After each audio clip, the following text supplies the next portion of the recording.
ओम साई राम। स्वागत है आप सबका एक बार फिर से प्रवीण जी के साथ हमारे फेवरेट पॉडकास्ट में। प्रवीण जी, आपका बहुत बहुत स्वागत है। ओम साई राम। ओम साई राम। ओम ओम साई राम। साई राम। प्रवीण जी, बहुत दिन हो गए आपसे नहीं मिली थी, तो आज ऑनलाइन मिलके भी मुझे बहुत अच्छा लग रहा है। लोगों की डिमांड तो हम्म, रहती है कि आपके साथ हर पॉडकास्ट किया जाए। तो प्रवीण जी, आज हम क्या आपसे नया सुनेंगे? अभी कुछ हमारे फ्रेंड बैठे थे ना, तो हम्म। उन लोगों के साथ कि भाई साधारण आदमी जो है ये अपने आप को अध्यात्म में कैसे जोड़ के रखे। क्योंकि हम्म। साधारण आदमी के पास मतलब हर इंसान के पास इतना काम है ना कि उसमें वो उलझा पड़ा है। हाँ। अध्यात्म करना चाहता है मगर कैसे करे वो पता नहीं। भाई हम्म। जिंदगी के साथ साथ अध्यात्म को कैसे जोड़ के चले। तो यही यही टॉपिक चल रहा था क्या, अगर ये जाना है तो हम भी है ना, जो एक साधारण जानवर से बढ़ के कुछ नहीं है। जैसे ये दुनिया में जानवर है, तो जानवर में और हमारे में तब तक अंतर नहीं है जब तक हम आध्यात्म में नहीं आए। क्योंकि जानवर भी जो है वो खाना खाता है और सोता है, झगड़ा करता है किसी से प्रेम करता है। तो वही हम लोग भी कर रहे हैं। मगर वो जो कर रहा है और जो हम कर रहे हैं, अगर उसमें से कुछ हम अगर अलग से कर रहे हैं तो हम जानवर में से इंसान बनेंगे। अगर हम परोपकार करना शुरू करेंगे तो हम जानवर से हट करके इंसान बनेंगे। और परोपकार के साथ साथ जब हम ध्यान धारणा और अपने जो भी हम मान्यता है, जिसमें भी हमारी जो भी धर्म में मान्यता है, हिंदू धर्म में है, इस्लाम धर्म में है, क्रिश्चियन धर्म में है, सिख धर्म में है, जो भी मान्यता है उसका चिंतन करेंगे, उसका जो है प्रार्थना करेंगे, चिंतन करेंगे, तब जाकर के हम इंसान से बढ़ करके कुछ और बनेंगे। मतलब इंसान से भी बढ़ करके परमात्मा की तरफ जो है वो अग्रसर हो जाएंगे। और जैसे जैसे हम करते रहेंगे तो वैसे वैसे जो है वो सिद्धियां और उपलब्धियां वो खुद ही आती जाएंगे। अध्यात्म के राह पे चलने से कामयाबी जो है ना वो खुद ही चल के आपके तरफ आएगी। आपको कामयाबी को ढूंढने जाने की जरूरत नहीं पड़ेगा, वो खुद ही आपके तरफ आएगी। और रही बात दूसरी, तो अभी हमने कैलकुलेशन मार रहे थे, तो वो जो बैठा हुआ था सामने, उसको मैंने कहा आपकी उम्र कितनी हो गई, तो बोले 41 ईयर। तो मैंने कहा भाई 41 ईयर का आपकी उम्र हो गई तो आपने कुदरत को क्या दिया। ये प्लेनेट में आकर के हम रहे तो हमने इसको क्या दिया। भाई आज अगर आप किसी होटल में जाके रहते हो उसका भाड़ा देते हो, या आप घर में रहते हो तो घर का खर्चा देते हो, आप तो सब देते हो, मगर आपने कुदरत को क्या दिया। तो बोलने लगा, बोले परवीन भाई अपन क्या दे सकते हैं कुदरत को। मैंने कहा आप एक गणित मारो कि आपकी उम्र हो गई 41 साल। अब 41 साल में आपके दिन कितने हुए, तो उसने गणित मारा 18,000 दिन हुए। मैंने कहा 18,000 दिन को अब 24 घंटे से गणित मारो, तो घंटे कितने हुए, तो एक कुछ 21 लाख घंटे निकाला उन्होंने। मैंने कहा 21 लाख घंटे हुए, अब उसमें आप एक घंटे में जो है, आप अगर उसको मिनट में ले आओ एक घंटे को, तो वो हो जाता है 1 करोड़। 1 करोड़ 20 लाख मिनट हो गया उसका। मैंने कहा अब एक मिनट में जो है आप 72 बार सांस लेते हो, तो वो 1 करोड़ 20 लाख को 72 से इंटू कर दो। तो वो सोच में पड़ गया, बोले ये क्या चक्कर है। मैंने कहा तुम एक टाइम में कितना ऑक्सीजन ले रहे हो भी पता है आपको, आप कितना ऑक्सीजन कंज्यूम कर रहे हो। बोले नहीं मेरे को भी नहीं पता है। मैंने कहा अंदाज से आप कम से कम 180 ml जो है वो आप ऑक्सीजन यूज करते हो एक सांस में। तो आप उसकी गणित मारो कि आपने कितना करोड़ लीटर ऑक्सीजन आपने कुदरत से लिया, आपने उसको क्या दिया। बाकी तो छोड़ दो, पानी खाना सब छोड़ दो, मगर खाली ऑक्सीजन का आपने क्या दिया। तो बोले परवीन भाई आप बोल तो सही रहे हो, मगर हम क्या दे सकते हैं। मैंने कहा अगर हर आदमी अपने जन्मदिन पे अगर 3 झाड़ लगा दे, अगर आपने हर जन्मदिन पे 3 झाड़ लगाया होता तो आज आपका उम्र है 41 साल, तो कम से कम 120 झाड़ लगे होते। अब 120 झाड़ जो है वो उतना तो ऑक्सीजन दे देते कि जितना तुम कंज्यूम कर रहे हो। आप कुदरत को नहीं दो मगर कम से कम बैलेंस तो कर दो। तो वही बात चल रही थी, मेरे को बोले प्रवीण भाई आपने, मैंने कहा मैंने मेरी जिंदगी में 600 झाड़ लगाए, कम से कम 600 से प्लस होगा, कम नहीं होगा। तो बोले ये, मैंने कहा मैं लगाया नहीं, मतलब कुदरत ने लगवा लिया मेरे से। मगर अभी अभी जब आपको पता चला है तो आप लगाओ। अच्छा अपने भी जितने व्यूवर्स है ना उनके लिए भी अच्छा है। भाई अपना जन्मदिन है, तो कम से कम 3 झाड़ तो लगाओ भाई। हर हर व्यूअर अगर जन्मदिन पे 3 झाड़ लगाएंगे तो कम से कम 20,000 व्यूअर तो आइए। तो कुदरत का जो है ना, कुदरत को आपको बैलेंस करना है। आप उसको कुछ देंगे नहीं देंगे बात अलग है। जब आप कुदरत को बैलेंस करने लगोगे ना, तो कुदरत भी जो है ना वो आपको गिफ्टिंग करने लगेगी। अगर आज समझो, अगर मैं कहीं जाता हूं और कुछ करता हूं किसी के लिए, तो बट नेचुरल है उसके दिल में भी मेरे लिए प्यार आएगा। अगर आज कुदरत के लिए मैं कुछ करता हूं तो कुदरत को भी मेरे पे प्यार आएगा। अगर मैं कुदरत के लिए कुछ करूंगा ही नहीं तो वो क्यों प्यार करेगा मेरे से? फिर भी जो उसने दिया है वो कम नहीं है। जो उसने दिया है वो कम नहीं है। अभी वही टॉपिक चल रही थी तो मैंने कहा तुम अच्छे टाइम पे आए। अभी मैं रिकॉर्डिंग में यही टॉपिक जो है ये थोड़ा उनको मतलब मैं बता देता हूं करके। ये इस तरीके से जो है ना, कुदरत के साथ हम लोग जितना अपने आप को बांधेंगे ना, जितना अपने आप को बांधेंगे उतना ही जो है ना हम लोग अध्यात्म में प्रोग्रेस करेंगे। आप एक झाड़ लगा के आ जाओ, वो 24 घंटा अपना काम करेगा। तो आपका जो निस्वार्थ कर्म है ना वो 24 घंटे चल रहा है। आपने तो लगा दिया, मगर वो 24 घंटे जो है ना वो चल रहा है बिल्कुल। आप किसी जानवर को खिलाओ तो वो एक दिन खिलाएंगे तो दूसरे दिन भूखा है। मगर पेड़ का ऐसा नहीं है। पेड़ आपने एक बार लगा दिया, वो जमीन में से खुद ही पानी लेते रहेगा, खुद ही हवा लेते रहेगा, आपका कार्बन डाइऑक्साइड लेगा, ऑक्सीजन देते रहेगा। ये एक परमानेंट है। मतलब अध्यात्म के लिए ये उनसे बात से बात निकली तो बहुत अच्छा चीज मिल गया ये। हालांकि मैं मेरे बच्चों का जो है ना वो हर जन्मदिन में है ना 3 झाड़ लगाता हूँ। यानी बचपन से, जब से ये लोग जन्म आए तब से। वो बहुत हमारे जो राजू भाई वगैरह कभी पूछते प्रवीण भाई ये क्या, मैंने कहा ये तुम भी चालू करो। तो अभी उसके भी जो पोते लोग आए थे उन्होंने चालू कर दिया है अभी लगाने का। तो ये है कि कुदरत को हम क्या दे सकते हैं, वो सोचेंगे ना तो कुदरत हमारे बारे में सोचेगा। और आपको रिवॉर्ड लेने के लिए कहीं जाना नहीं पड़ेगा। वो रिवॉर्ड खुद ही दे देता है। वो किसी का अपने पास रखती नहीं है कुदरत। तो कुदरत खुद ही दे देती है आपको। आप जीवन में जितना निस्वार्थ कर्म करो उतना कुदरत खुद ही देती रहेगी आपको। जी जी। तो ये इसी तरह से एक टॉपिक निकला था तो ये बात चल रही थी। प्रवीण जी, आपके पीछे ये जो साईं बाबा की स्टैचू है ना, ये जो मूर्ति बड़ी प्यारी, बहुत ही सुंदर है, इसके बारे में थोड़ा बताइए। ये कहाँ से लेकर आए आप? ये जो है ना ये मैडम पूरा फाइबर का है। हम्म। ये 2020 में बनवाए थे मैंने।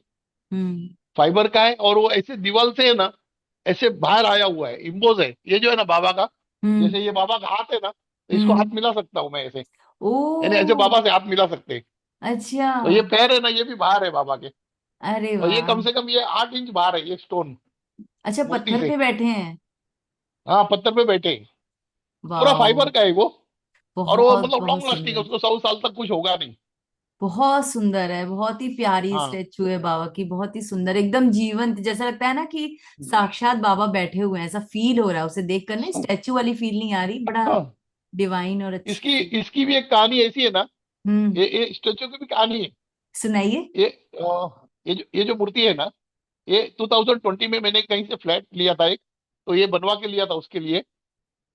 तो इसकी एक खासियत ऐसी है ना कि वो बिल्डिंग में है ना ऑटोमेटिक लिफ्ट लगी हुई थी दो। यानी दोनों लिफ्ट कभी एक फ्लोर पे आती नहीं है। एक ऊपर रहेगी तो एक नीचे रहेगी। यानी ऑटोमेटिक कंप्यूटराइज था वो। मगर जिस दिन ये बाबा का फोटो लाए ना, तो ये एक लिफ्ट में लाए। और जैसे लिफ्ट खुली ना घर के पास, वैसे ही बाजू की लिफ्ट भी खुली। दोनों लिफ्ट एक ही जगह पे खुला। तो बाद में मैंने वो बिल्डिंग के सेक्रेटरी को पूछा, मैंने कहा दोनों लिफ्ट एक जगह पे खुल सकता है क्या कभी? बोले नहीं।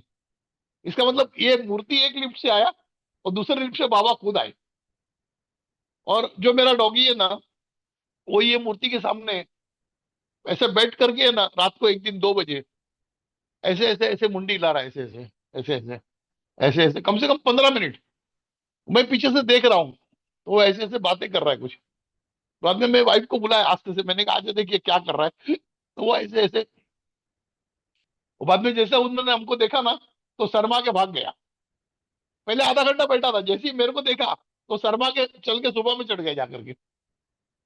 ये बाबा तब से मतलब 2020 से जो है ना ये घर पे थे। अभी मैं इसको लाके ऑफिस में बिठाया।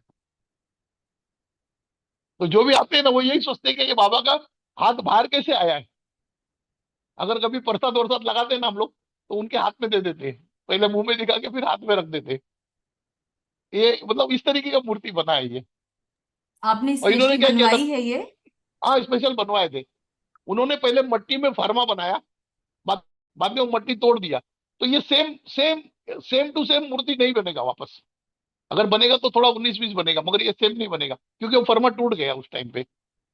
और ये जब बाबा घर पे आए ना, तो उन्होंने पर्चा दिया कि मैं आ गया करके यहाँ पे।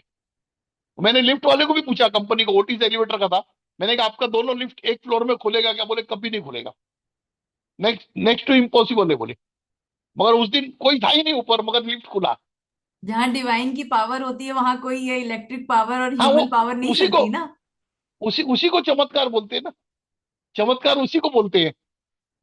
चमत्कार जो है ना, ये उसी को बोलते हैं कि जब ऐसा कुछ होता है कि जो नॉर्मल नहीं है, यानी जो साइंस के आगे है, उसी को चमत्कार बोलते हैं हम लोग। और अभी ऐसे है ना कि इतने दिन जो मैंने कहानियां सुना है ना, वो 10 साल पहले की थी, कोई 15 साल पहले की थी, कोई 20 साल पहले की थी। अभी आज जो मैं आपको कहानी सुनाने जा रहा हूँ ना, वो अभी करंट ही समझो ना, एक 4 महीने पहले की है। जब से हमारा पॉडकास्ट चालू हुआ ना, उसके बाद में एक जो लोग थे वो मेरे को कांटेक्ट करने का कोशिश कर रहे थे, तो कांटेक्ट हो नहीं पा रहा था। तो फिर उन्होंने जर्मन एम्बेसी में फोन किया, उनका कांटेक्ट थे। तो जर्मन एम्बेसी ने शिरडी संस्था में फोन किया। शिरडी संस्था ने बोला हमारे पास नंबर है मगर जूना है, 30 साल जूना। फिर उन्होंने मेरे फ्रेंड का नंबर दिया, फिर वहां से उनको नंबर मिला। फिर उन्होंने कांटेक्ट, सबसे बड़ी बात है कि उन्होंने कांटेक्ट कर लिया, तो जहां मैं से बिल्कुल 15 मिनट में उनका घर है, 15-20 मिनट। तो फिर टाइम लेकर के आ गए मिलने के लिए। तो उनकी बच्ची को ले आए थे। तो उसका बहुत इन्होंने ट्रीटमेंट कराया, कम से कम 10-11 साल की बच्ची थी। उन्होंने बहुत जगह ट्रीटमेंट कराया, मगर डॉक्टर के समझ में नहीं आ रहा था इसको है क्या। क्योंकि उसका क्या, थोड़ा एबनॉर्मल जो है ना, वो उसका मतलब बिहेवियर था। जैसे मेरे ऑफिस में फाइलें गिराने लगी, कुछ निकालने लगी, मेरे जेब से पेन निकाल लिया, वो निकाल लिया, और मेरे सामने बैठ गई। तो मैं देख लिया, अभी मेरे को समझ में आ गया इसके अंदर क्या प्रॉब्लम है। तो मैंने ऐसी उसको है ना, इंट्यूशन से मैंने बात किया उसके साथ में। मैंने कहा क्या बात है? तो मेरे को एक एक सेकंड के अंदर उसने ऐसी बोली ना, बोले प्रवीण, ऐसा मतलब अलग साउंड में मेरा नाम बोली उसने, प्रवीण। शॉक हो गया, बोली ये बोली क्या? मैंने बरोबर सुना ये मेरा नाम बोली करके, मैं समझ गया इसके अंदर जो है वो पकड़ में आ गया मेरे को। मगर क्या होता है, पहली बार आया और अपन उसको बोलेंगे कि भाई तेरे बच्ची के अंदर कोई है, तो या तो वो घबरा जाएगा या मानेगा नहीं या कुछ भी बोलेगा। मगर उन्होंने बहुत डॉक्टरों को दिखाए थे, बहुत बाबा लोगों को भी दिखाए थे, मगर उनके समझ में नहीं आ रहा था क्या हो रहा है। तो फिर उस दिन मेरी समझ में आ गया, तो मैं उसको, उसके अंदर जो था ना सेकंड एंटिटी, उसको मैं समझा रहा था कि मैंने कहा तू यार ऐसा नहीं कर, ऐसा नहीं। तो वो मान ही नहीं रहा था मेरी बात। तो बाबा को मैंने कहा, मैंने कहा बाबा क्या करूं? बोले कुछ नहीं, इसको शक्कर का पानी पिला के भेज दे। मैंने कहा ठीक है। फिर थोड़ा शक्कर मंगाए, अपना गिलास में पानी पिला के उसको भेज दिए, थोड़ा बाबा का प्रसाद वगैरह खिला दिया। फिर वो जाने के बाद में, तो पानी पिलाने के बाद वो शांत हो गई थोड़ा। फिर बाद में वो कुछ कुछ सामान यहाँ से लेके भी गई थी, बाद में वापस वापस उसके पिताजी ले आए 2-4 दिन के बाद। तो ऐसे हो गया, तो चली गई, मतलब व्यवस्थित, कोई प्रॉब्लम नहीं था। फिर उसके पिताजी मेरे को 2-3 टाइम पूछे, बोले प्रवीण भाई क्या था? तो मैंने उनको बताया बाद में। मैंने कहा इसके अंदर ऐसा ऐसा परेशानी है और इसके लिए थोड़ा काम करना पड़ेगा। तो बोले ठीक है। तो मैं बोला उसको अभी मैं मेरे हिसाब से करता हूँ क्या करना है करके। मगर मैं बोला उसका जो बिहेवियर है ना, वो मेरे को आप बताते रहना थोड़ा। तो जब बाबा ने उनको पानी पिला दिए थे ना, तो पानी पिलाने से क्या होता है कि वो जो आइडेंटिटी है ना, वो थोड़ा सा जरा है ना, वो गफलत में आ जाता है। वो बाबा ने बोला शक्कर का पानी पिलाते, मैं समझ गया इसको क्यों पिलाना है। वो थोड़ा सा गफलत में आ गया, तो मैंने बंधन डाल दिया उसके ऊपर। फिर उसके पिताजी बोलने लगे, बोले प्रवीण भाई जब से आपसे यहाँ पे आ गई है ना, तब से उसकी मस्ती कम हो गई है अभी, यानी ज्यादा मस्ती नहीं करती है। फिर मैंने उनको बोला मैं एक काम करो, इसको ले जा करके है ना, थोड़ा हनुमान जी के मंदिर में 2 घंटा बिठाओ, जो मैं सबको बताता हूँ। तो मैंने कहा शायद वो आइडेंटिटी जो है वो निकल जाए। वो आप यकीन नहीं मानेंगे, वो बोले प्रवीण भाई ये 15-20 मिनट बैठा, उसके बाद में इतना दौड़ने लगी ना बाहर मंदिर से कि हम लोग कंट्रोल नहीं कर पाए। चिल्लम चिल्ली करने लगी वो, कैसे भी करके बाहर लेके जाओ मेरे को यहाँ से। तो उधर लोग भी बोलने लगे ना, भाई इसको ले जाओ करके, चिल्ला रही इतना। तो फिर उसको ले आए बाहर। तो मेरे को उन्होंने बताया, बोले परवीन भाई ये बंदर तो बैठ नहीं रही है। तो मैंने कहा फिर क्या करना है? तो बोले ठीक है, बोले हमारे यहाँ अभी गांव में कुछ कुर्बानी का प्रोग्राम है किसी का। तो मैंने कहा फिर एक काम करो, ये मौका है, आप कुर्बानी के लिए लेके जाएंगे इसको साथ में ना, आप करने के बाद में जो है ना, फिर इसको तुरंत ले जाओ हनुमान जी के मंदिर में। तो मेरे दिमाग में क्या था कि अगर वहां पे कुर्बानी होगी तो वो जो अंदर आइडेंटिटी है वो वहां जाएगा कुर्बानी को लेने के लिए। तो बोला उसी टाइम इसको मंदिर के अंदर ले लो, ताकि फिर वो वापस इसको प्रेशर नहीं कर सकता। मगर अनफॉर्चुनेटली वो भी नहीं हो पाया। वो ले गए कुर्बानी के बाद मंदिर में, मगर वहां पे वो सेट नहीं हो पाया उनको टाइमिंग। तो फिर वो वैसे ही रह गया। तो इसके अंदर क्या हो गया कि 2-3 महीना चला गया। तो हालांकि उसके पिताजी को पता चलता था, बोले प्रवीण भाई मैं इतनी जगह ले गया ना, तो कोई फर्क नहीं आ रहा था, मगर आपके पास ले आया तब से वो शांत हो गया है। तो मैंने उसको आस्ते से बताया, मैंने कहा शांत हो गया, उसको मैं बांध दिया हूँ, जो सेकंड आइडेंटिटी है उसको बांध दिया हूँ, तो उसकी वजह से शांत हो गया है। तो बोले प्रवीण भाई भी क्या करना पड़ेगा? मैंने कहा मेरे को कुछ हुक्म हुआ है इसको कहीं ले जाने का, कहीं ले जाने का हुक्म हुआ है। तो वो बोले कहीं कहाँ ले जाना है? तो मैंने उनको बताया कि मैंने कहा देखो इसके अंदर जो है ना स्पिरिट, वो जो है ना उसके पास जो है ना इस्लामिक पावर है। मैंने कहा इसको मेरे को है ना मेरे साथ में चलना, अपन यहाँ पे गेबन शाह बाबा की दरगाह है एक, हमसे 5 किलोमीटर 7 किलोमीटर पे। मैंने कहा वहां ले चलना, क्योंकि उनका भी मेरा ताल्लुकात अच्छा है गेबन शाह के साथ में। जैसे बाबा के साथ ताल्लुकात है ना, ऐसे उनके साथ भी ताल्लुकात है। तो बाबा ने बोला था इनको गेबन शाह के पास ले जाकर के उधर उनको हैंड ओवर करा देना, मगर टाइम एडजस्ट नहीं हो रहा था जाने का। एक दिन हुक्म हो गया, तो मैंने कहा चलो आज चलते हैं हम लोग। तो उसमें ऐसा हो गया ना कि जहां ले जाना था वहां पे वो थे नहीं बुजुर्ग, गेबन शाह वहां पे नहीं थे। वो थे 80 किलोमीटर लंबा। तो मैंने इनको बुला लिया, मैंने गाड़ी निकाला, मैंने कहा देखो अपने को वहां नहीं जाना है, अपने को थोड़ा लंबा जाना है। तो बोले ठीक है कोई बात नहीं अपन चलते हैं। फिर गए गए गए, तो बोले परवीन भाई इतना लंबा, मैंने कहा हुजूर यहाँ पे नहीं है, वहां पे है। तो वहां पे बुलाया उन्होंने। तो फिर वहां ले गए। और दोपहर का वक्त था। तो मैं इनको बाहर बिठाया, मैंने कहा बाहर बैठो। तो मैं जाकर के अंदर बैठा उनके साथ, मतलब मजार पे। तो मैंने उनसे हुजूर से बात किया, मैंने कहा ऐसा ऐसा है, और ये जो है ये मान नहीं रहा है, तो इसको आप आपके पास यहाँ पे रख लो, क्योंकि वो उनको उनके आगे नहीं जा सकते वो। तो उतने में क्या हुआ, जैसे मैं बैठा था ना, तो मैंने देखा कि वो आइडेंटिटी जो था ना उसके अंदर का, वो निकल करके चल के आया वहां पे।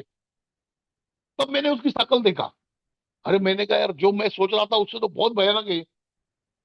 क्योंकि ये जो है ना ये एक्चुअल में नॉर्मल नहीं था, मतलब नॉर्मल आत्मा नहीं थी उसके अंदर, वो जो था ना खबीस था। वो खबीस ऐसा होता ना कि अगर साधारण आदमी उसको देख लेना तो उसको भी अटैक आ जावे। अगर मेरी जगह कोई और अगर उसको देख लेता ना, तो वो अटैक से वहीं वो खुद भी चला जावे, या तो वो भाग जावे वहां से उठ करके। तो मैं बैठा रहा, मैंने कहा गेबन शाह के दरगाह में बैठा हूँ, क्या होना है। फिर उसको बच्चे को भी अंदर बुला लिया। और बुलाने के बाद में जो है वो मैंने उनको हैंड ओवर कर दिया। आप यकीन नहीं मानेंगे, मैंने हैंड ओवर कर दिया वहां पे। फिर वहां से निकल के आए, वो लड़की बिल्कुल शांत, और एकदम मेरे गोद में ही बैठी आगे। गाड़ी में मैं आगे, वो ड्राइवर गाड़ी चला रहा था, मेरे गोद में ही बैठ के आई। कोई मस्ती नहीं। और जाने का टाइम इतना मस्ती कर रही थी ना, पूरे गाड़ी में उड़िया मार रही थी। और आने का टाइम कोई मस्ती नहीं, कुछ नहीं मस्ती, बिल्कुल आई अच्छी तरह से। फिर उसको मैंने घर भेज दिया, और मैं रात को घर पे सोया। अब मैं सोया रात को, तो 1:30 बजे जो है, तो वो गैबन शाह का जो है वो आवाज आया मेरे को। तो गैबन शाह का आवाज आया, मैं तुरंत ध्यान लगा, तो देखता हूँ तो वो खबीस जो है वो उनके भी कंट्रोल में नहीं रह रहा है। तो मैं बोला बाबा, मेरा बाबा क्या करूं इसको अभी? तो बोले परवीन अभी इसके टुकड़े करे बगैर कोई इलाज नहीं है, इसका कोई इलाज नहीं है टुकड़े करे बगैर। फिर उस टाइम पे क्या है कि कुछ ऊपर वाले ने ऐसी शक्तियां दिया है जिसको हम वापरते नहीं कभी, बगैर हुक्म के नहीं वापरते। तो फिर यहीं से बैठ करके जो है ना वो उसके खबीज के सारे टुकड़े बना दिए। वो टुकड़े बना करके कुछ टुकड़े जो है वो कब्रिस्तान में फिकवा दिया, कुछ टुकड़े कुछ टुकड़े जो है कुछ टुकड़े है उसको समुद्र में फिकवा दिया। अब यकीन नहीं मानेंगे, वो कब्रिस्तान में भी कंट्रोल में नहीं आ रहा है, टुकड़े भी उसके टुकड़े। खबीज के टुकड़े है ना वो कब्रिस्तान से भी उड़ रहे। अभी क्या कर सकते हैं? बाबा को मैं बोला बाबा क्या करूं इसका? अभी बोले अभी इसको परवीन इसको भस्म करे बगैर कोई रास्ता नहीं है। फिर उन सारे टुकड़ों को जो है ना एक एक करके सब रात भर, समझो ना 4 बजे तक सबको जला डाला। जितने टुकड़े थे खबीज के सारे टुकड़े जलाए। वो तब जाकर के वो मतलब वो बला शांत हुई। यानी ऐसी भी बलाएं हैं कि जो मतलब हुजूरों के भी कब्जे में नहीं आ रही। हालांकि कभी मैं किसी भी मतलब आत्मा को या, क्योंकि वो भी ये ना खुदा की मखलूक है, मैं कभी नहीं चाहता कि किसी को मैं डिस्ट्रॉय करूं मेरे हाथ से। मगर जब गुरु का हुक्म हो गया, बोले परवीन अब तो कोई रास्ता ही नहीं है, तो उसके बगैर कोई रास्ता ही नहीं था। अगर उसको नहीं करूं तो फिर वो वापस वही करेगी जो पहले कर रही थी। और फिर उसके बाद में उसको पूरा डिस्ट्रॉय हो गया। फिर 2 दिन के बाद में फिर वो मेरे को मिलने आए थे। मैंने उसको पूछा, मैंने कहा अब कैसे लग रहा है? बोले परवीन भाई वो जब से पैदा हुई ना तब से कभी उसने हमारे नजर से नजर नहीं मिलाया था, मगर जब से ये हम आए ना तब से अब हमारे साथ नजर मिला रही है, अब शांत है। मैंने कहा थोड़ा रिकवरी में टाइम लगेगा, क्योंकि जो ये इतने साल था ना अंदर, हालांकि जब वो जन्म लिया ना तब से उसके साथ चला गया हूँ। तो बोला थोड़ा टाइम लगेगा मगर वो एकदम नॉर्मल हो जाएगा। तो अभी ऊपर वाले की बाबा की दुआ से अभी धीरे धीरे जो है ना वो एकदम नॉर्मल बच्चों की तरह हो जा रहा है। तो एक बंदे फिर बात से बात निकला अभी आज, किसी को बोलना चाहिए नहीं बोलना चाहिए पता नहीं। तो मैंने उसको बोला, मैंने कहा ये खाली तेरी लड़की को नहीं, मैंने कहा ये बहुत लोगों को तकलीफ देता होगा वहां पे। तो बोले मेरे को वो तो पता नहीं है। मैंने कहा एक बात मैं आपको बंद मुट्ठी में पूछूं? बोले क्या? मैंने कहा ये जो है ना ये तुम्हारे बिल्डिंग के सारी जो मतलब जितने भी लोग हैं ना लेडीज लोग, इनको ये परेशान करता होगा। तो उसने उसने भी मेरे को बंद मुट्ठी में बोला, बोले हाँ, बोले परवीन भाई आपकी बात बरोबर है। क्योंकि ये जो हमारे यहाँ पे जो है ना बार बार जो है ना इन्फेक्शन का प्रॉब्लम आ रहा था। तो मतलब ये इस तरीके का खबीज था। मेरे को बोले ये आया कहाँ से? तो उसका जो हिस्ट्री ऐसा था ना कि उनके जो पूर्वज थे ना वो किसी को पीर करके मान रहे थे किसी झाड़ के नीचे। हालांकि वो पीर था ही नहीं, ये खबीज था। ये खबीज को मान रहे थे और इसको हर साल वो लोग जो है ना हर 2 4 5 साल में उसको कुर्बानी दे रहे थे। तो अब उससे जो है वो बहुत ताकतवर हो गया। अब मैंने कहा अब तुम गलती से भी है ना कहीं कुर्बानी देने मत जाओ। जो अभी हो गया हो गया। जो जिस चीज का मालूम नहीं है अपने को उसमें मत जाओ अंदर। बोला अपना आराम से जो है बाबा की भक्ति करो, हनुमान जी की भक्ति करो और उसी में ध्यान लगाओ। ये जो है ना ये मतलब वो बोलते हैं ना जिसको, मतलब अलग तरीके का तुम भक्ति करने मत जाओ। नहीं तो उसी से जो है ना ये परेशानी जो है ना ये खड़ा हो गया तुम्हारे पीछे। तो अभी मतलब नॉर्मल है, वो आते हैं मेरे पास। और अभी मतलब इनडायरेक्टली वो अपने काम में भी जुड़ गए। जो मेरी बुक बन रही है ना बीमारियों के ऊपर, उसमें वो डॉक्टर प्रिया को मदद कर रहे, उनके साथ मिलके वो काम कर रहे। तो मतलब अभी जो है ना वो अ, उनका मतलब नॉर्मल सारा कंडीशंस हो रहे हैं सारे। तो मतलब इस तरीके का ये एक एक्सपीरियंस था जो मतलब अभी उसका रिजल्ट आ गया। जब वो कंप्लीट हो गया ना तो मैंने कहा अब मैं आपको बताता हूँ कि ये इस तरीके से था करके प्रॉब्लम। प्रवीण जी, मैं इसमें एक बात पूछना चाहूंगी, जानना चाहूंगी। आपने बताया कि जो आपसे मिलने आए थे वो उनको जो खबीज था उसको पीर समझकर उसकी पूजा कर रहे थे और उनको कुर्बानी दे रहे थे, राइट, जिससे उसकी पावर बढ़ी, जैसा आपने बताया। हाँ, ओके। उनके उनके पूर्वज है ना वो हाँ। सालों से दे रहे थे। अच्छा। अच्छा, मैंने उस उनको बताया भी कि मैंने कहा तुम्हारे पूर्वज है ना एक झाड़ की पूजा कर रहे हैं, बड़े झाड़ की। हाँ। बोले हाँ परवीन भाई बरोबर बात है, वो झाड़ की पूजा कर रहे हैं और वहीं पे हमारा पीर है। मैंने कहा यार पीर कोई नहीं है, खबीज वहीं से आया हुआ है। ये जो खबीज है ना ये वहीं से आया हुआ है। तो ये ऐसी गलतियां जो है ना ये बहुत लोगों से हो रही है कि वो समझ कुछ रहे और वहां पे है कुछ। तो प्रवीण जी, फिर ये जब उनको खबीज मौका क्या मिलता है होता तो है? वो खबीज क्या होता है, मतलब ये जैसे जिन खबीज में जिन विन ऐसे नहीं, जैसा खबीज कुछ? में ऐसे होता है ना हाँ। जैसे एक एक आप एक चीज समझ लो कि जैसे एक आम आदमी होता है तो वो गुंडा होता है। अगर वो अपना राह बदल जाएगा तो गुंडा बन जाएगा। मगर अगर एक मिलिट्री का आदमी अगर अपना राह बदल देगा तो वो टेररिस्ट बन जाएगा। तो गुंडे को मारना पकड़ना बहुत आसान है, मगर जो टेररिस्ट बन गया ना उसको पूरा वेपन्स का ज्ञान है ना। जैसे खबीज होता है ना तो ये किसी जमाने में सिद्ध है और सिद्ध होने के बाद वो रास्ता भटक गया, और सिद्ध होने के बाद जब वो रास्ता भटक गया तो उसको खबीस बोलते हैं। यानी वो सब कुछ जानने के बाद भी गलत काम कर रहा है। तो उसको जो है ना, उसको कंट्रोल में करना यानी साधारण बात नहीं है, क्योंकि वो हर इलम जानता है, वो हर मंत्र जानता है ना, वो हर इलम जानता है। जैसे अभी एक अगर मिलिट्री का आदमी अगर टेररिस्ट बन गया तो उसको मारना तो बहुत खतरा है, क्योंकि वो हर दाव पे जानता है, वो हर तरीके का गन चलाना जानता है, वो हर तरीके का एटम बम चलाना जानता है, तो उसको मारना तो है ना। ये मतलब मैं भी नहीं जानता हूं कि अभी बाबा ने मेरे को ये काम कैसे करवाए मेरे से, और अभी मेरे को नहीं पता है कि मैं कितने जन्मों से ये शक्तियां प्राप्त हुआ होगा तब इसको मार पाया। जबकि जिस जिस जिस पीर के दरगाह पे मैं छोड़ के आया था उनको, वो भी अपने आप में बहुत सक्षम है।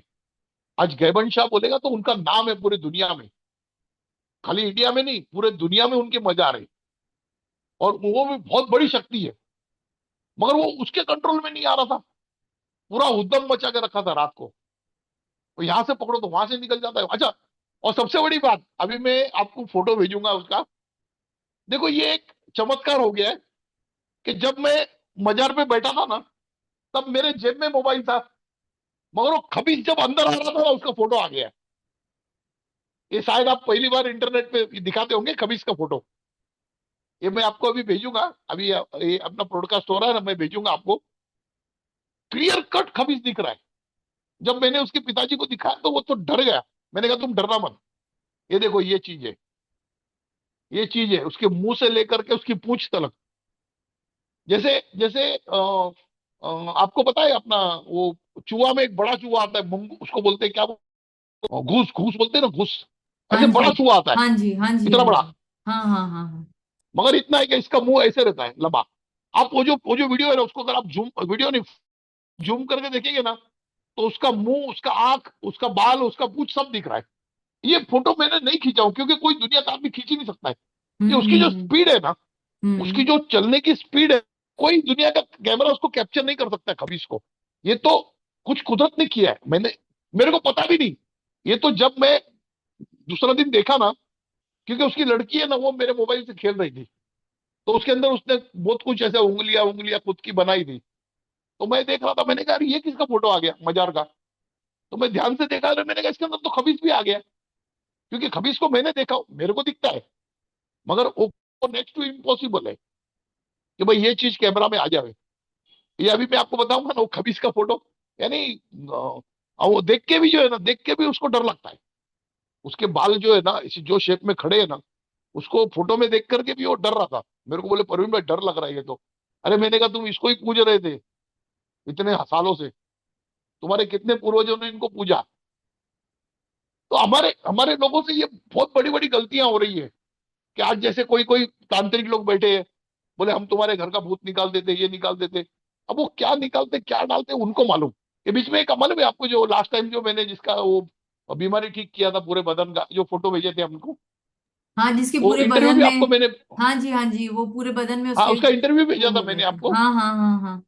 तो उसने किसी से कांटेक्ट किया था, अगले ने क्या बोला मालूम है उसको, बोले तुम्हारी बीमारी बाद में ठीक होगी, पहले तुम्हारे घर के सब भगवान बाहर हटाओ, तुम्हारे घर में जितने भगवान पड़े हैं वो सब वहां से हटाओ, फिर मैं तुम्हारी बीमारी ठीक करता हूँ। इसने बोला यार अच्छा। मैं इतना पूर्वज ने में भगवान का, मैं कैसे हटा सकता हूँ। तो इसलिए बोले मैं हटाया नहीं, मैंने आपको कांटेक्ट किया। तो ये क्या हो रहा है कि लोग जो है ना, ये तुम्हारे घर के भगवान हटा के है ना, वो शैतान भेज रहे हैं, मतलब गंदी हरकतें कर रहे हैं। अब बगैर उसका भगवान हटाए तो काम तो उसका 8 दिन में हो गया, सारी बीमारी चली गई, और 100 रुपया भी खर्चा नहीं आया उसको। केले का पत्ते का क्या खर्चा है, केले का पत्ता और थोड़ा नीम का रस लगाए तो क्या खर्चा है, 100 रुपया भी नहीं लगा। अब उसी की जगह ये भगवान हटा देता तो बाद में वो अगला आदमी उससे 5-10 हजार मांग लेता, और फिर उससे काम कर देता।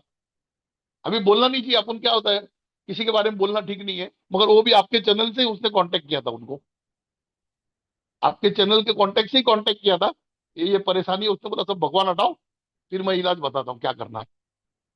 तो अगर कोई आदमी कुछ कर रहा है, तो ये आज जो है ना, आज ये अपने को ये सेवा में बाबा ने उतारा इसी के लिए, ये जो चीजें है ना सारे, ये चीजों में इंसान उलझ गया है। यानी 50% आदमी जो है ना इसी में उलझ गया है। उसको पता ही नहीं मेरे को क्या करना है। उसको यही लगता है कि भाई ऐसा कर लूंगा तो कुछ हो जाएगा, ऐसा कर लूंगा कुछ हो जाएगा। अब हमारे पास आया, मैंने उसको पूछा, मैंने कहा तेरे 10 रुपए खर्चे हुए क्या? नहीं हुए। क्योंकि ये जो है ना ये काम है ना, ये खर्चे का है ही नहीं। ये तो वही आदमी करेगा कि भाई जो मतलब निस्वार्थ सेवा करना चाहता है वही कर सकता। तो ये ऐसी ऐसी ये कहानी एक हो गई थी। अभी इसका रिजल्ट आ गया तो मैंने कहा ये कहानी मैं आपको बता देता हूँ करके। ये इस तरीके से हुआ था कहानी।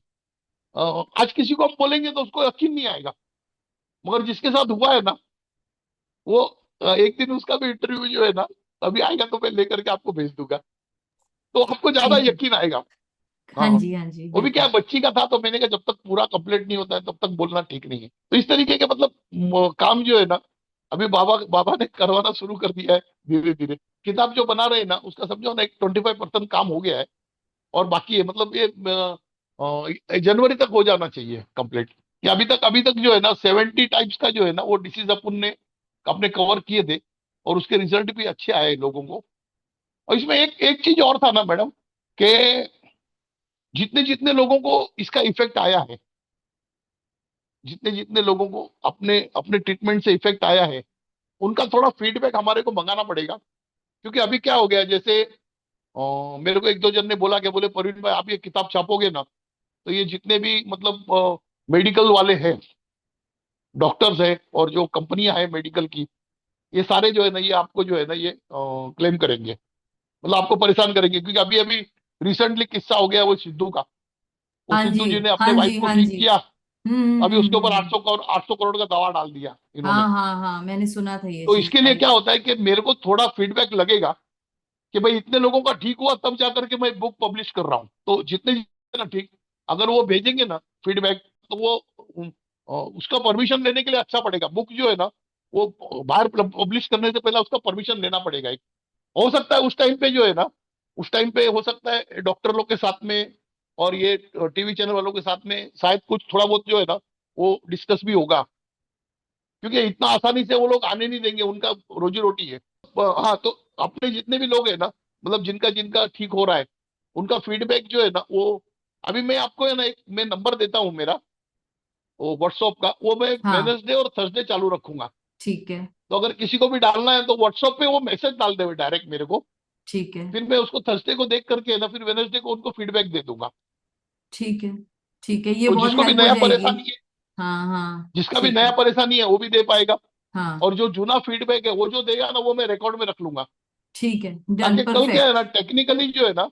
टेक्निकली थोड़ा प्रॉब्लम तो आने वाला है। क्योंकि इतना बड़ा इंडस्ट्रीज है ना ये हाँ जी, मेडिकल हाँ का, जी, बिल्कुल। उसमें टेक्निकली थोड़ा प्रॉब्लम आने वाला है। क्योंकि लोगों की ऐसी ऐसी बीमारी ठीक हो रही है ना कि जो मेडिकल में जाएंगे तो शायद होगा नहीं होगा वो भी पता नहीं। बिल्कुल, मैं एग्री करती हूँ आपकी बात से। और आज हाँ। आप जो भी व्यूअर इस वीडियो को देख रहे हैं, प्लीज प्रवीण जी के मैसेज आप तक पहुंच ही गया होगा। प्रवीण जी की हेल्प कीजिए। ये जो बुक ला रहे हैं वो मेडिकल की, वो हम सब की मदद के लिए ला रहे हैं। इसमें हमें प्रवीण जी का सपोर्ट पूरी तरीके से करना है। आप में से जो भी प्रवीण जी के बताए हुए उपाय को अपने ऊपर जिन्होंने भी आजमाया है और उससे उनको बेनिफिट मिला है, तो प्रवीण जी अपना एक नया व्हाट्सएप नंबर हमें दे रहे हैं, जो सिर्फ हफ्ते में 2 दिन स्टार्ट होगा, 2 ही दिन एक्टिवेट रहेगा, वेंसडे और थर्सडे। तो आप अपनी जो भी प्रॉब्लम्स है उस व्हाट्सएप नंबर पर डायरेक्ट प्रवीण जी को भेज सकेंगे, अपने जो भी इलाज आप चाहते हैं। और अगर आपने प्रवीण जी के बनाए बताए हुए जो नुस्खे हैं, जो ट्रीटमेंट है, उससे आपको बेनिफिट मिला है, तो प्लीज उस नंबर पर अपनी एक रिकॉर्डिंग भेजिए, लिखकर भेजिए कि हाँ आपको बेनिफिट मिला है। ताकि कल को अगर किसी भी तरीके की कोई मुसीबत आती है तो आपका वो फीडबैक हमारे लिए बहुत सपोर्ट का रोल प्ले करेगा। क्योंकि वो जो आपका फीडबैक होगा वो हमारे लिए एक प्रूफ है कि जो भी बताया गया इलाज है वो हवा में नहीं है, उसका असर हो रहा है, लोगों पर बेनिफिट हो रहा है। तो प्लीज इस चीज को गंभीरता से लीजिएगा और अपने फीडबैक जरूर शेयर कीजिएगा। क्योंकि प्रवीण जी भी निस्वार्थ भाव से हर हफ्ते आपके साथ कुछ ना कुछ नया शेयर कर रहे हैं, तो आपकी भी जिम्मेदारी है उनका सपोर्ट करने की। तो अभी अभी ये जो है ना एक ऐसी कहानी है ना कि जिसको बोलते हैं ना कि लोगों का बीमारी ठीक हो जाएगा तो फिर वो कांटेक्ट में आकर के फिर रिपीट होता है कुछ ना कुछ।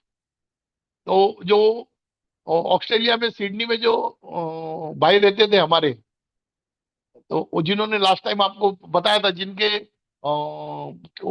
किडनी में जो स्टोन उनका हट गया था, हाँ किडनी जी, वाले हाँ का, जी, हाँ तो जी, हाँ उन जी। उन्होंने फिर कांटेक्ट किए थे मुझसे। तो मतलब है, कांटेक्ट में है, हाय हेलो चलते रहता है।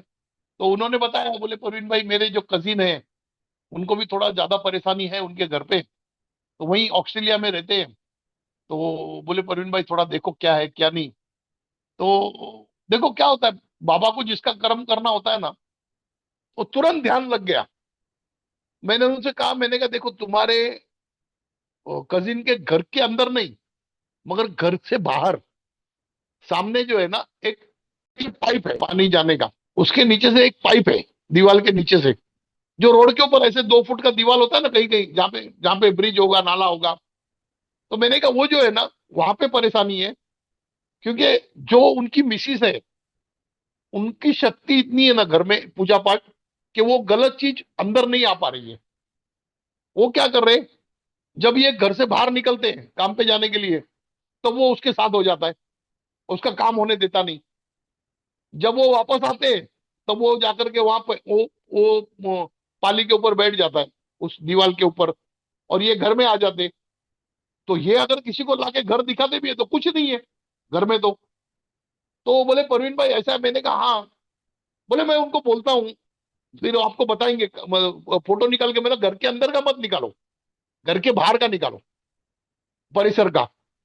तो फिर उन्होंने उनसे कहा, फिर 2 दिन के बाद में उन्होंने सारा शूटिंग निकाल के भेजा।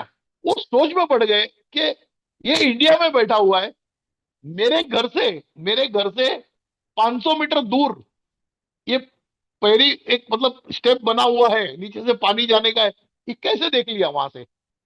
ये बाबा का पर्चा है, जो मैं पहले देखता था बरोबर है, ये बहुत सालों के बाद मैंने अभी देखा, बहुत सालों के बाद आज फिर मेरे को दृष्टि देखा मैंने। तो उन्होंने फिर फोटो निकाल के भेजा, उन्होंने खुद ने ही मार्किंग करके भी भेजा, बोले प्रवीण भाई आप जो बोल रहे हो सही है, देखो यही दीवार है। तो मैंने कहा अभी कुछ मत करो, वो दीवार के ऊपर है ना, रोज शाम को जो है ना, नमक का पानी डाल दो, नमक का पानी डाल दो, तो वो बैठ नहीं पाएगा, और तुम अपने घर में आ जाओ। तो वो जब से चालू किया उन्होंने, तो तब से थोड़ा उनको रिलैक्स हो गया। अभी लास्ट वीक में मेरी बात हुई थी, तो बोले अभी रिलैक्स है थोड़ा सा। तो मैंने कहा ये पानी डालना बंद मत करो, पानी डालना बंद करोगे तो फिर वो बैठने लगेगा वहां पे। तो मेरे को याद आया, मैंने कहा यार ये भी स्टोरी बोलने जैसा है। तो फिर मैंने, एक्चुअली वो फोटो मेरे पास से कहीं डिलीट हो गया था, तो मैंने उसको बोला, मैंने कहा वो फोटो वापस भेज देना जरा। तो उसने मेरे को भेजा वापस, अभी मैं ये वीडियो के बाद भेज देता हूँ साथ में। तो ये लोगों को जो लगता है ना कि जो अपन बोल रहे हैं उसमें कितनी सच्चाई है, तो ये तो आज अभी का ही किस्सा है, यानी 2 महीने पहले का ही किस्सा है। तो इसलिए मैंने आपको बताया कि मैंने कहा मैं अभी 1-2 किस्से जो है ना, ये अभी के बताता हूँ, ताकि अगर किसी को टैली भी करना है तो वो मतलब इंसान है जगह पे ना अभी, तो उसके साथ तो टैली कर सकते हैं, बाबा हाँ इस तरीके से है करके। ये जो है ना, ये सारे जो किस्से है ना, ये मेरे को ऐसा लगता था कि पहले जो था वो शक्ति था, मैं देख लेता था, मगर आज भी बाबा को जिसका काम करना है ना, तो वो तुरंत दिखा देते कि भाई ये इधर ये परेशानी है करके। और कभी कभी क्या होता है कि कोई कोई काम जो है ना, वो तुरंत होने का हुक्म हो जाता है, कोई कोई काम होता है उसमें थोड़ा वेट करना पड़ता है। जैसे अभी ये जो मैंने आपको अभी जो पहला किस्सा सुनाया ना लड़की का, उसको 4 महीना वेट करना पड़ा, क्योंकि वो योग आना चाहिए ना, वो ऐसा योग आना चाहिए कि जिस टाइम पे उसकी शक्ति कम रहे और अपनी शक्ति ज्यादा रहे, तब जाकर के मतलब पूरा कोऑर्डिनेट हो जाता है एकदम। तो ये इस तरीके से मतलब आज भी बाबा का दुआ से काम चल ही रहा है, और अभी भी लोगों को जो है ना वो मतलब फायदा हो रहा है सबको।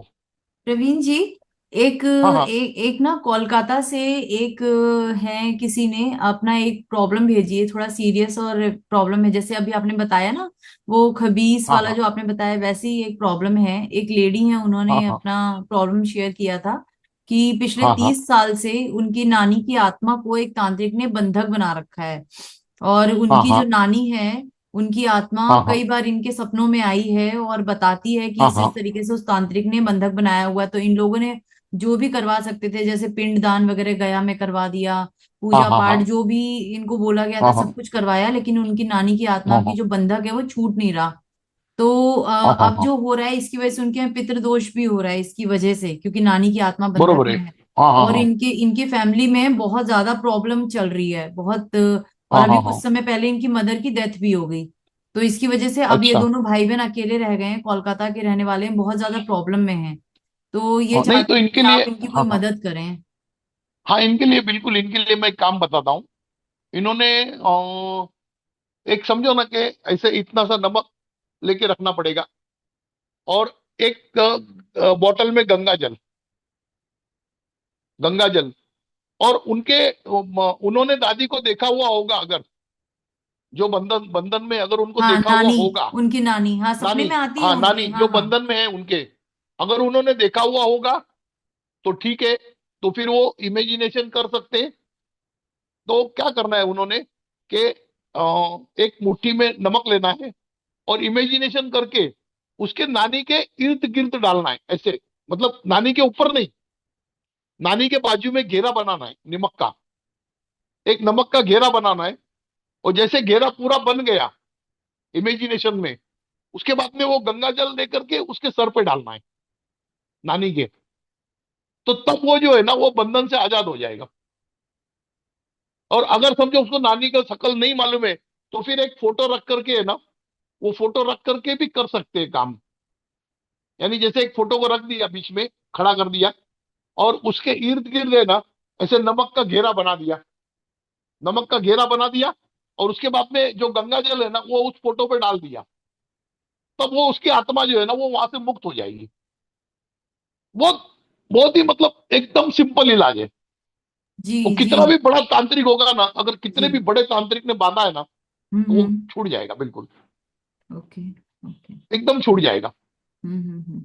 और मगर ये जो करने का टाइम है ना इसका, ये टाइम इंपॉर्टेंट है। जब ना रात होवे ना दिन होवे, वो बीच का शाम का टाइम जो होता है ना, लगभग यानी 5, साढ़े साढ़े पाँच, छह बजे साढ़े के, पाँच 6 बजे। अब तो जैसे हाँ। सर्दियों का टाइम है तो 6 बजे तक सूर्यास्त तो हो नहीं, ही उन्होंने जाता है। क्या करने का, उन्होंने क्या करने का, उन्होंने क्या करने का कि पंचांग में जाकर के उसका सूर्यास्त का टाइम देख लो। हम्म। पंचांग में जाकर के सूर्यास्त का टाइम देखने का, और वो टाइम सूर्यास्त का है ना, उसके पहले ये नमक का काम कर लेने का। और जैसे ही सूर्यास्त हो गया, वो गंगा जल डाल देने का। यानी वो 10 मिनट के अंदर ही वो काम परफेक्ट हो जाएगा एकदम। तो वो नमक जो है ना, वो नमक सूर्यास्त के 1 मिनट पहले, और गंगा जल सूर्यास्त के 1 मिनट के बाद, वो तुरंत जो है ना, वो उसकी आत्मा आजाद हो जाएगी। ओके, बहुत अच्छी बात है, हाँ क्योंकि तीस हाँ, साल ये से एकदम अगर सिंपल है। हाँ, 30 साल से आप समझिए प्रवीण जी, किसी की आत्मा नहीं, बंधन हंड्रेड में हो, परसेंट 100% हो कितनी जाएगा। प्रॉब्लम। हम्म। हाँ, 100% आजाद हो जाएगा। वो आजाद हो जाएगा, और उसके बाद में वो सपने में उनको बताएगा भी कि मैं आजाद हो गया हूँ करके। वो अगर आजाद हो जाएगा, बाद में वो सपने में बताएगा भी मैं आजाद हो गया हूँ। ये जो परेशानियां है ना, ये हम लोग खुद ही ला रहे हैं मोल के।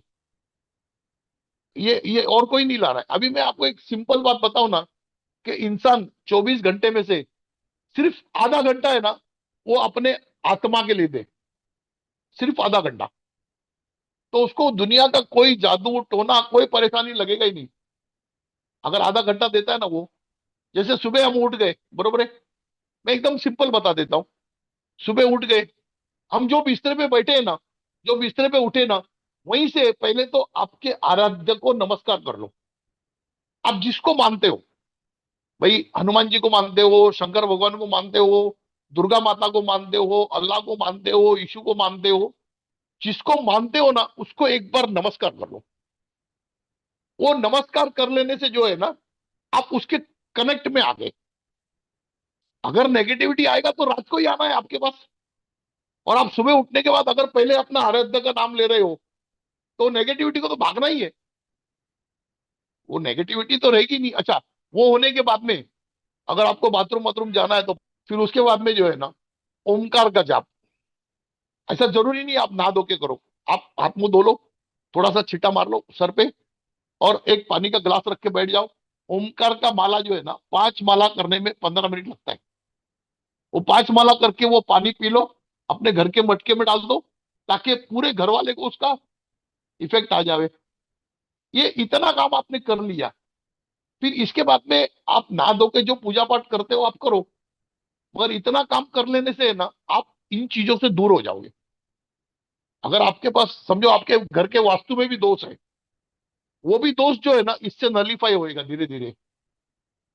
या वास्तु में दोष है, या आपको कहीं चले गए किसी ने कुछ खिला दिया होगा, या कहीं आपका पैर पड़ गया, ऐसा जरूरी नहीं कोई खिलाएगा। आप रास्ते में जा रहे हो, किसी ने नजर उतार के फेंका है, उसमें आपका पैर लग गया, तो भी होता है परेशानी। तो ये समझो ना कि 90% परेशानी से आप ऐसे ही मुक्त हो जाओगे। और आपको देना कितना है, ज्यादा से ज्यादा 15-20 मिनट। मैं आधा घंटा तो बहुत ज्यादा बोल दिया। और हाँ, अगर आप हनुमान चालीसा बोल सकते हो तो नहाने धोने के बाद एक बार हनुमान चालीसा जरूर बोलो। अगर आपको आता है, नहीं आता है तो किताब लेके बोलो। मगर घर का एक आदमी भी अगर हनुमान चालीसा घर में बोलता है ना, तो पूरा नेगेटिविटी वहां से हट जाता है, पूरा नेगेटिविटी हट जाता है। अच्छा, जो हिंदू है तो वो ओमकार का जाप बोले। अगर मुस्लिम है तो वो अल्लाह का नाम ले, 5 माला। वो भी अल्लाह का नाम 5 माला ले सकता है। अगर क्रिश्चियन है तो वो हालेलुया का कर सकता है। अगर सिख है तो वो वाहेगुरु का कर सकता है। बस खाली खाली नाम में ही फर्क आना है, बाकी प्रक्रिया सेम है। आज अगर कोई सिख भी है और अगर वो वाहेगुरु का 5 माला करता है तो उतना ही शक्ति है। अच्छा, कोई जैन है तो वो नौकार कर ले। चलो, नौकार 5 माला करना बहुत मुश्किल है क्योंकि बड़ा है, अब 1 माला कर लो। अच्छा, 1 माला नहीं, मैं तो बोलता हूँ खाली 9 बार ही बोल दो।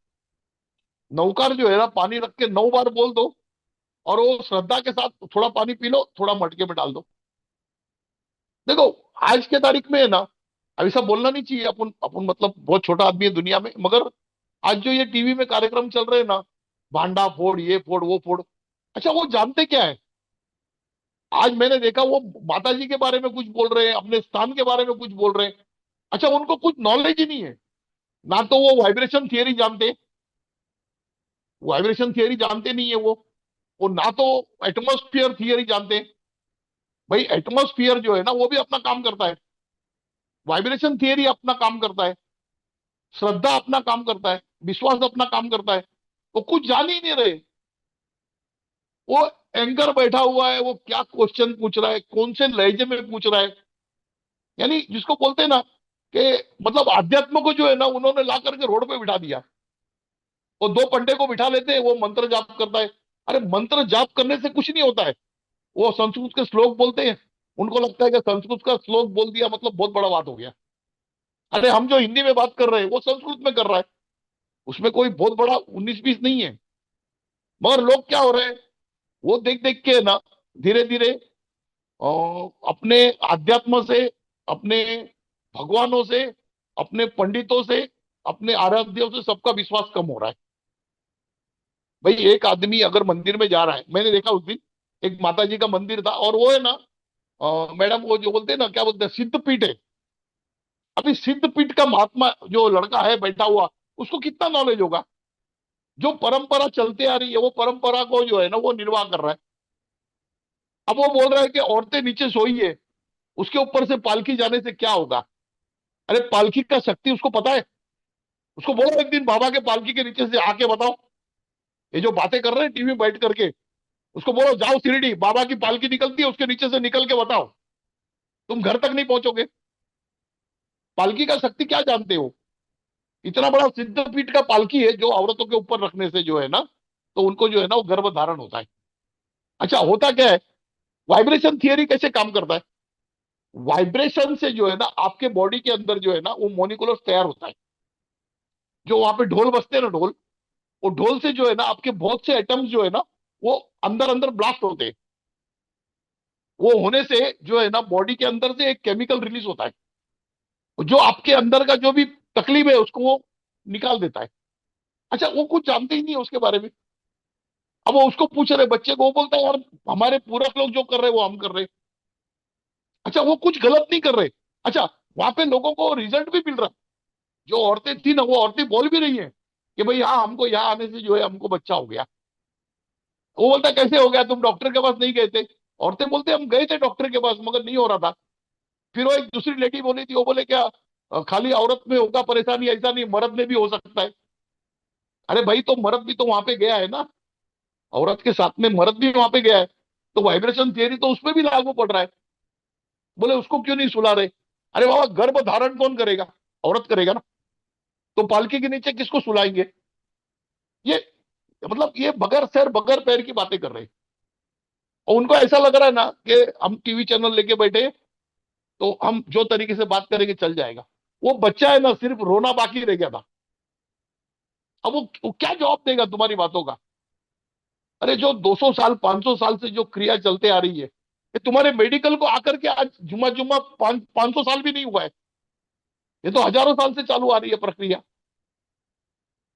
तो लोगों को जो है ना, ये आज हम लोग जो चैनल चला रहे हैं ना, और इसके अंदर जो लोगों को रिजल्ट आ रहे हैं, जो लोगों की परेशानियां दूर हो रही है, जो लोगों की परेशानियां दूर हो रही है, इसी से जो है ना, इसी से जो हमारी ओरिजिनल पद्धति है वो जागरूक होगा। ये कुछ लोगों ने पैसा कमाने के लिए मेडिकल का इतना बड़ा ढोंग रचा दिया है ना। अच्छा, होता कुछ भी नहीं है। आज डॉक्टर के पास चले जाओ तो आप यकीन मानो नहीं मानो, छोटे से छोटा डॉक्टर होगा ना, तो 500 रुपया जाता ही है, जबकि वो बीमारी को 5 रुपए का खर्चा है, मगर लोगों ने कर दिया। तो ये क्या होता है? ये जो सब जो अभी जो चल रहा है ना, शायद बाबा ने इसीलिए जो है ना, ये एक नया प्रक्रिया चालू किया है, ताकि लोग जो है ना वो मेडिकल को बता सकेंगे कि तुम जो इलाज कर रहे हो वो नहीं है, ये इलाज सही है, इसमें साइड इफेक्ट कुछ भी नहीं आ रहा है। मैं तो उस दिन टीवी देख रहा था ना, मेरे को इतना बुरा लग रहा था ना। मैंने कहा यार, इतना बड़ा शक्ति है वहां पे, वो शक्तिपीठ है हिंदुस्तान का, और उसके लिए तुम ऐसी बातें कर रहे। अच्छा, उनको नॉलेज जीरो है। आज उनको मैं बोलूंगा ना वाइब्रेशन के बारे में नॉलेज बताओ, वहां पे 4 लोग बैठे हैं ना, अगर मेरे को 1 घंटा दे देना, मैं चारों को पागल बना के छोड़ूंगा। वो चले जाए किसी भी डॉक्टर के पास, उसका इलाज नहीं होना। 1 घंटे में पागल बना दूंगा, वाइब्रेशन ऐसे निकालूंगा ना, 1 घंटे में पागल हो जाएंगे सब। उनको थियरी मालूम ही नहीं वाइब्रेशन। अच्छा, आप एक सिंपल चीज ले लो, आप आपके घर में हॉरर फिल्म लगाओ, बरोबर है? अब हॉरर फिल्म का साउंड बंद कर दो, आपको डर लगता है? आप करके देखो ना। और उसी जगह अगर उसका साउंड फुल खोल के रखो, कितना डर लगता है देखो।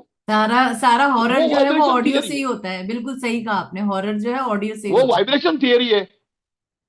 अच्छा, आज उधर हमारे मंदिरों में मस्जिदों में जो ढोल बज रहे हैं, उसका वाइब्रेशन थियरी है वो मतलब ऐसे लोग हमारे जो पूर्वज थे वो पागल नहीं थे जो ढोल बजाते थे, आज करोड़ों अरबों रुपए का मंदिर बना के रखे, पूजा पाठ कर रहे हैं, तो मतलब सब बेवकूफ है इनके नजर में। इनके नजर में सब बेवकूफ है। जो आदमी जो है ना एक आशा पे उम्मीद पे जो है ना उसका जीवन निकल जाता है। देखो, कल की उम्मीद में इंसान जिंदा है कि भाई चलो कल को ठीक होगा, भगवान ठीक करेगा। अच्छा, एक आत्मविश्वास जो है ना वो बहुत बड़ा काम करता है, और ये लोग जो है ना उसका कुछ इनको पता ही नहीं है। वो मतलब इस तरीके से चला रहे ना। अच्छा, जैसा अभी आपने बोला ना कि भाई 2000 बीच में आपने बोला ना 25 के बारे में लोग जानना चाहते हैं हाँ, कि भाई जो एक्चुअली आने जो वाला। अभी अभी हमने एक वीडियो बनाया था प्रवीण जी 2025 के अपने एक गेस्ट के साथ, सुधा जी के साथ, तो उसमें आया था कमेंट कि प्रवीण जी के साथ हाँ बनाइए हाँ, कि 2025 कैसा होने वाला, उनसे कुछ पूछिए। तो वो तभी मैंने आपसे देखो मैं बोला था एक, कुछ हाँ हाँ, बताइएगा। मैं ना मैं अ, लोगों को ये बताना चाहता हूँ कि भाई आप एक चीज सोच लो कि भाई 2024 से 2025 अच्छा ही होगा। अच्छा, क्या होता है अगर कोई बात हमने ऐसे बता दिया कि भाई ये वो गलत होने वाला है, और लोग ज्यादा गलत ही बताते हैं, क्योंकि डराने का जो है ना वो काम होता है। भाई कुछ बता दिया तो उसमें आदमी का चिंतन चला जाता है। मगर उसी की जगह अगर ये पॉजिटिव है ना कि भाई अपने को 2025 में जो है ना 2024 से अच्छा ही होना है, ये आप चिंतन आपके दिलो दिमाग में रख लो। अच्छा, अगर कुछ होने भी वाला है, अगर मैं बता भी दूंगा कि भाई ये होने वाला है, उसको रोक तो पाएंगे नहीं हम, क्योंकि अगर कुछ होने वाला है तो उसको रोकेंगे कैसा? अगर जो डेस्टिनी हो गया है तो उसको रोक नहीं सकते। हाँ, मेरा इतना ही कहना है कि भाई 2025 में जो है ना आप निस्वार्थ कर्म पे अपना ध्यान दो, कि भाई निस्वार्थ कर्म होने से जो है ना आध्यात्म में आपकी प्रगति होगी, आपको बीमारियां नहीं लगेंगी, आपके घर में जो है सुख शांति रहेगी, आपके घर में बरकत रहेगी। उसके लिए थोड़ा सा नियम पालो, एक आधा घंटा दे दो परमात्मा के नाम पे, यानी अपने आत्मा के लिए। हम शरीर के लिए तो पूरा 24 घंटा दे रहे हैं, मगर ये अंदर की जो आत्मा है ना, उसके लिए एक आधा घंटा रोज आप दे दो। और आप देखना ना, डेफिनेटली अगर आप, जो आदमी ये करेगा ना साधना, उसका 2025 100% अच्छा जाने वाला ही है, क्योंकि वो कुदरत से जुड़ जाएगा, कुदरत से अपना ताल मिला लेगा। और जिसका ताल कुदरत से मिल गया ना, तो उसको तो कुदरत ही बचा लेती है। कितना भी बड़ा अगर त्रासदी आएगा तो कुदरत ही बचा लेगी। और कुदरत पे भरोसा करना जो है ना, 2025 में आप एक चीज समझ लो कि आपको एक मौका मिल गया है जिंदगी में, 1 साल का, 2025 का। तो उसके अंदर आप अच्छे अच्छे पेड़ पौधे लगाओ, धर्म का काम करो, किसी की मदद करो, अपने आत्मा के शुद्धि के लिए जो है सुबह में आप आधा घंटा दे दो। आधा घंटा दे दो, बहुत हो गया।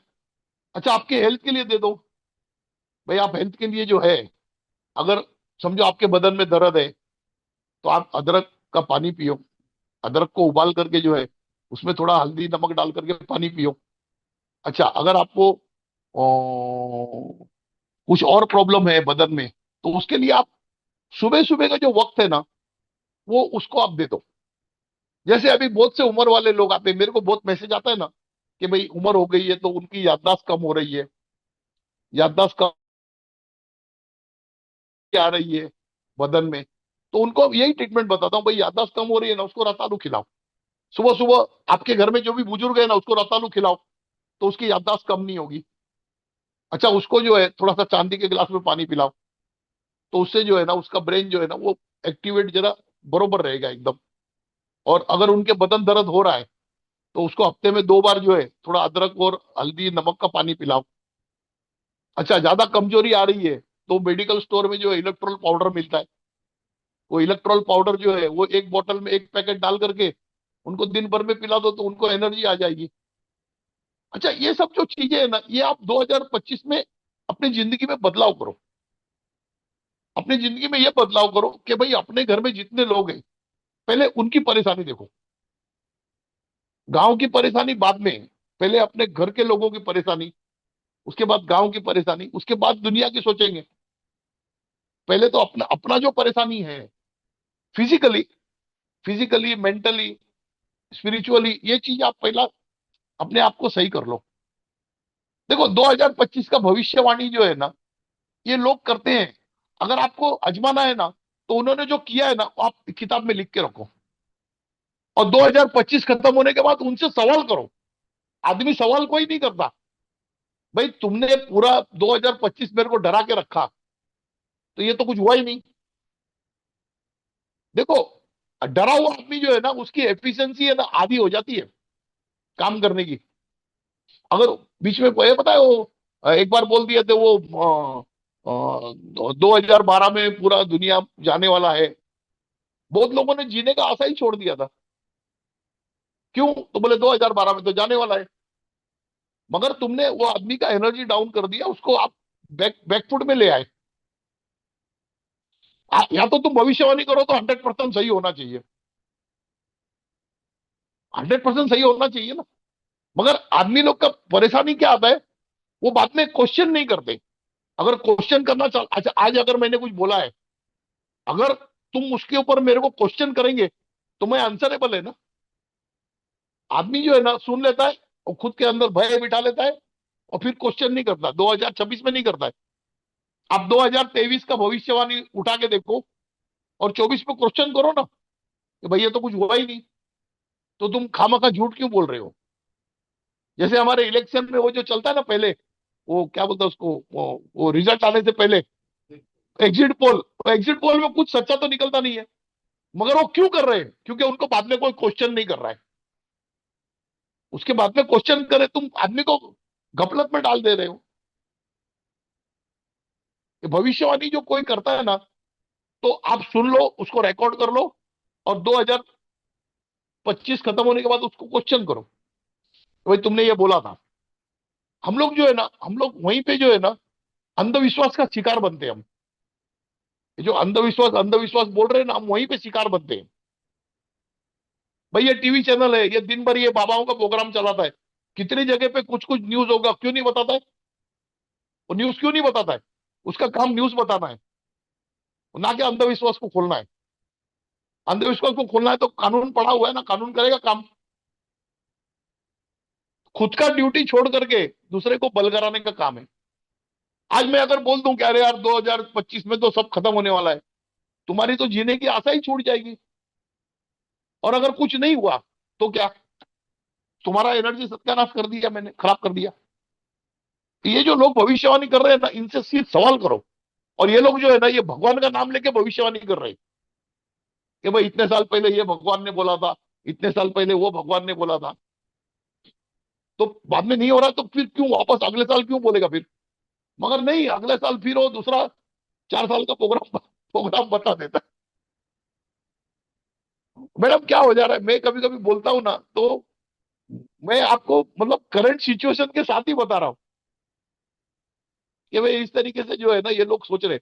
मैं तो यही बोलता हूँ, सब लोग ऊपर वाले पे भरोसा रखो। जो 24 हुआ था उससे अच्छा 25 होने वाला है। खाली अपने आप को बदलो, अपने आप को उसके साथ मिला लो। हम उसके साथ मिलाएंगे नहीं, फिर बोलेंगे अच्छा नहीं गया 25। अरे तुम रोज सुबह शाम जो है जितना टाइम मिलता है थोड़ा साधना करो।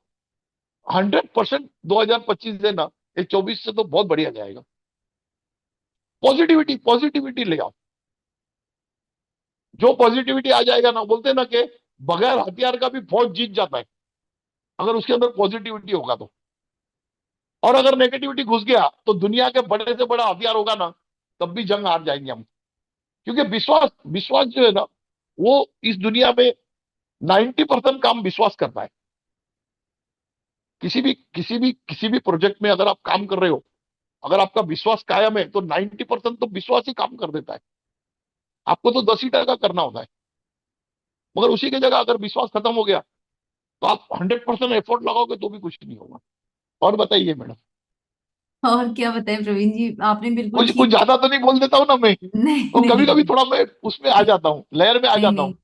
नहीं नहीं प्रवीण जी, आपने जो भी कहा है बहुत मीनिंगफुल है, बहुत वैल्यू है इन बातों की, और बहुत ही प्रैक्टिकल चीजें बताई आपने।